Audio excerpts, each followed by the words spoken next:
Good evening. We are here live from Conrad's Ale House and Restaurant in Liberty, Missouri. Now back with head men's basketball coach Chris McCabe. Just wrapped up your season last weekend. Coach, how you doing?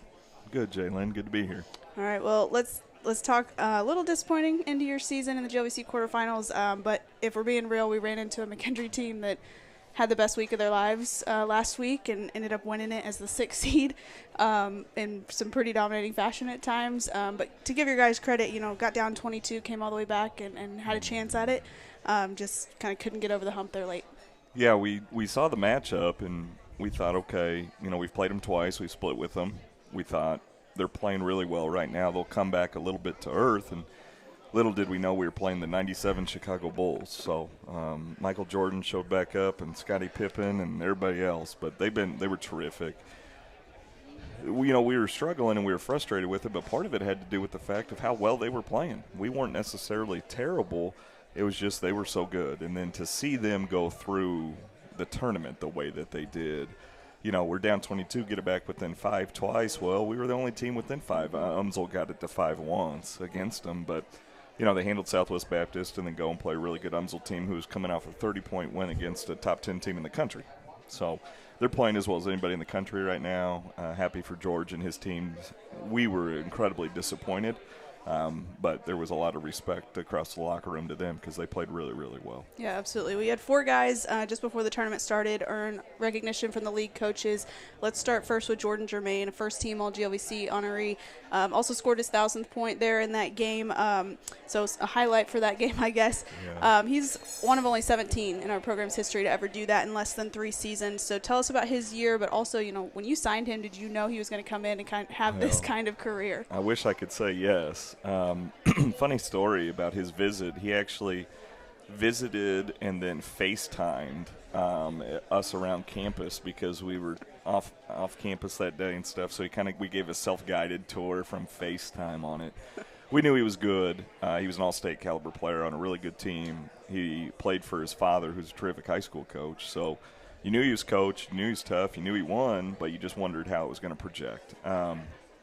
And then he basically only played half his freshman year because he was kind of out of the rotation. And then we made some lineup changes, and he gets out there and hasn't looked back. His first game against Lindenwood, you remember he gets fouled shooting that 3 Yep. and hits those free throws to win that, and then he's taken off. And what's impressive about him is his numbers. Obviously, 1,000 points in 3 years, but his efficiency and his numbers are continuing to trend upward. And then he's hungry for more even this next year. So terrific player. Happy for him to get over and get that 1,000 point, being able to play that tournament game to get him that 1,000 point. He's played in 3 conference tournament games. So he's hungry for more too, but a terrific, terrific player. Well, Mason Alexander is a guy, he had a great 4-year career. Another member of that 1,000-point club. He's one of the best all-time 3-point shooters in the program's history. He dipped his toe into the transfer portal last year just to kind of see what was out there, decided to come back for his 5th year. Now he's, led his team to the most GLVC wins they've ever had, and he's the 2nd-team all-conference honoree.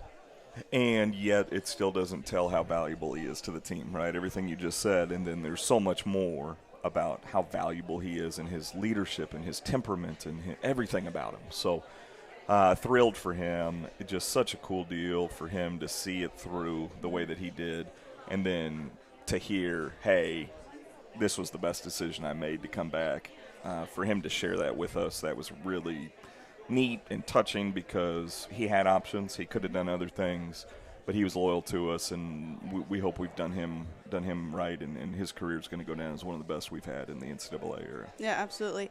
Well, 2 other guys, Kobe McKinley, Harry Shioyo, all defensive team honorees. Those 2 are rebounding machines, prolific shot blockers for both of them. Just made it really difficult for opponents to score, particularly in the paint. And you guys finished the regular season leading the conference as a defensive unit. Those are 2 huge pieces to that. Huge pieces and play different, right? More perimeter with Kobe, steals, disrupt, and then could get down and block a shot and rebound. And then Harry, we kind of funnel things into. But then Harry's really good moving his feet and ball screen coverages. So you got a perimeter guy that can guard, you got a post guy who can guard, and then you just get the other pieces to kind of funnel guys to them.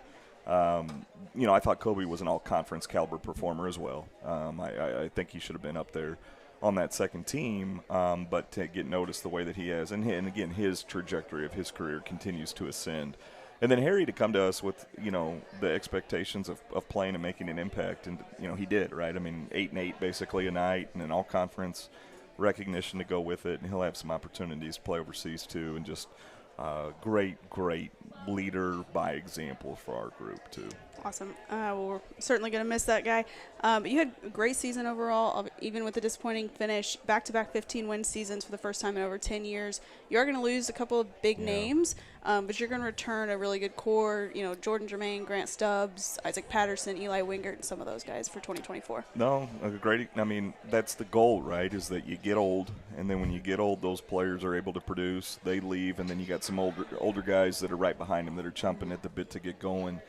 And Jordan's shown that he can carry, a load. And then Grant, all freshman team his freshman year, and then having to play a little different. And then Eli on his redshirt freshman year, and then Isaac stepping into a bigger role next year. And then you got other guys, right? I mean, at this time last year, Eli was redshirting. Mm-hmm. And so now you got other guys in that same boat redshirting who didn't get the opportunity. Now they come out here and they'll get some opportunities, and we'll see what they can do. But we're excited about the group we got coming back, and I know how much they care about winning.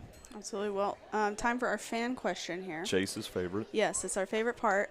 You have a daughter. She's 7 or 8? 8 years old. 8 years old. Ellie is here tonight. Yep. We all know that Ellie is a straight shooter. She's going to tell you how it is. Yep. So we want to know, what is the best piece of coaching advice you got this year from small Coach McCabe?